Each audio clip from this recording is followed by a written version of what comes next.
चंदौली में विकास के नाम पर बिछाया जा रहा है करकट का जाल, ताश के पत्तों की तरह ढह गया।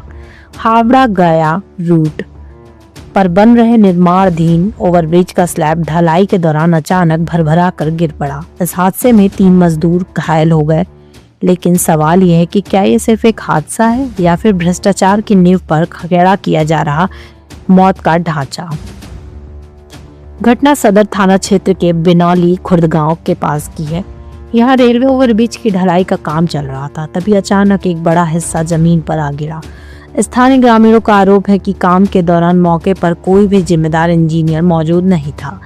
घटिया निर्माण सामग्री और मानकों की अनदेखी ने इस बड़े हादसे को दावत दी और जैसे ही स्लैब गिरा, ठेकेदार और साइट पर मौजूद अधिकारी मजदूरों को हाल पर छोड़ मौके से फरार हो गए।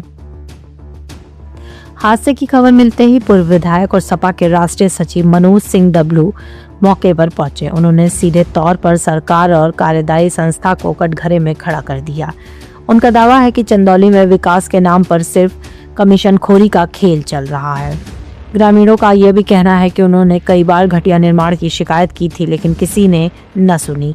फिलहाल 3 घायलों की सूचना मिलने पर उन्हें इलाज के लिए अस्पताल भेजा गया है, लेकिन अगर ये ट्रेन के ऊपर गिरा होता तो क्या होता, ये सोचकर ही रूह कांप जाती है। रेलवे और प्रशासन अब इस मामले की जांच की बात कर रहा है, लेकिन फरार ठेकेदार और जिम्मेदारों पर कब होगी कार्रवाई। विधायक जी मौके पे आए हैं, क्या है मामला, क्या जानकारी मिली आपको?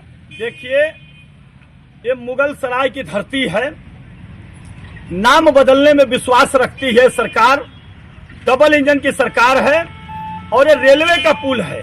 और जैसा कि मुझे जहां तक जानकारी है कि इसको पुल बनाने के लिए आधा पैसा केंद्र सरकार का लगता है और आधा पैसा उत्तर प्रदेश सरकार का लगता है।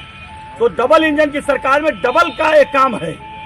और रेलवे और पीडब्ल्यूडी अगर कुछ कहीं होता है तो हम लोग जांच में देते हैं कि पीडब्ल्यूडी से जांच कराओ, अच्छा काम जांच करके रिपोर्ट आएगा। रेलवे से जांच कराओ, लेकिन रेलवे और पीडब्ल्यूडी दोनों से पुल बनते हुए ये गिर गया। इसमें मजदूर दब गए। आज नवरात्रि का पहला दिन यह गिरा है। भारतीय जनता पार्टी के भ्रष्टाचार का ये पोल खोल रहा है।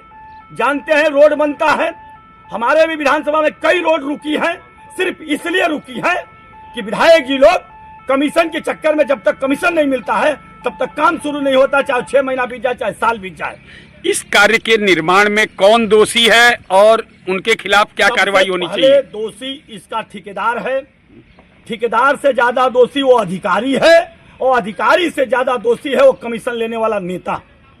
इसकी निष्पक्ष जांच होनी चाहिए और दोषियों को जेल भेजना चाहिए। मैं कहता हूं कि इसमें जो लिप्त हैं जांच हो और वो जेल जाएं। लेकिन कहते हैं ना कि सैया बने कोतवाल, तो फिर डर किस बात की है?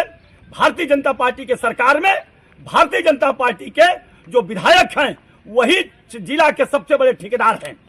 जब ठेकेदार ही ये सब काम करेंगे, जब ठेकेदारी इस प्रथा में चलेगा तो जांच कौन करेगा? इसलिए जांच से तो उम्मीद नहीं है।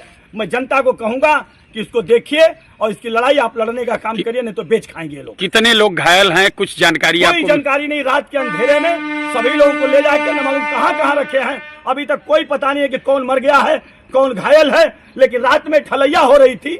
मालूम होता है कि अगर छोटा सा घर भी ढलैया होता है तो उस ढलैया में ज्यादा लोग लगते हैं। तो जब पुल की ढलैया हो रही थी तो कितने लोग हैं, कल्पना कर सकते हैं। क्या कोई अधिकारी मौके पे आपसे मिले, किसी से वार्ता हुई? कोई अधिकारी नहीं, कोई ठेकेदार नहीं, कोई नहीं है यहाँ पर। क्या लगता है? खाली पब्लिक है और आप लोग हैं। क्या लगता है?